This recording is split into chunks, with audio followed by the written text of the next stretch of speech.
மா மா மா என்னடா மணி 2 பொறந்து படுக்கிறோம், தூக்கமே வர மாட்டேங்குதுமா. தூக்கம் வரலையா? ஏன்? பகல் டைம்ல உருப்படியா ஏதாவது வேலை பார்க்கலாம்னா மூளையே வேலை செய்யாம தூக்கம் வருது. ஆனா இப்ப தூங்க டைம்ல தூக்கமே வராம மூளை வேலை செஞ்சுனே இருக்குது. புரியுற மாதிரி சொல்றா. வயசு ஏற ஏற யோசனைகள் அதிகமாகுது மம்மி. நம்ம எதுக்காக பிறந்தோம், எதுக்காக வாழுறோம், நம்ம என்ன பண்ணுகிறோம், நம்ம என்ன பண்ண போறோம், அவன் ஏன் இப்படி பேசினா, நம்ம ஏன் இப்படி நடந்துக்கணும், கண்ண முன்ன மைண்ட் இந்த மாதிரி கண்ட மணி யோசிக்குது. நீ வேற தாய் மாதிரி கொட்ட விட்டு சொன்னா பேய் மாதிரி கொட்ட விட்டுங்கிற. இதுல நான் எங்க தூங்குறது? டேய், கண்டதை போட்டு யோசிக்காம என்ன குண்டால தலைய விட்டு தூங்க சொல்றியா?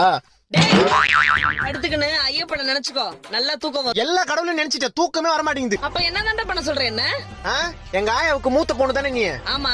உன் பிள்ளைக்கு ஏத்த பொண்ணா உன்னை பார்த்து கல்யாணம் பண்ணி வை. பண்ணி வச்சா நைட் டைம்ல லைட் ஆஃப் பண்ணிட்டு நைட்டி போட்டுங்கிறவள டைட்டா கட்டி புடிச்சுனே தூங்கிடுவேன்.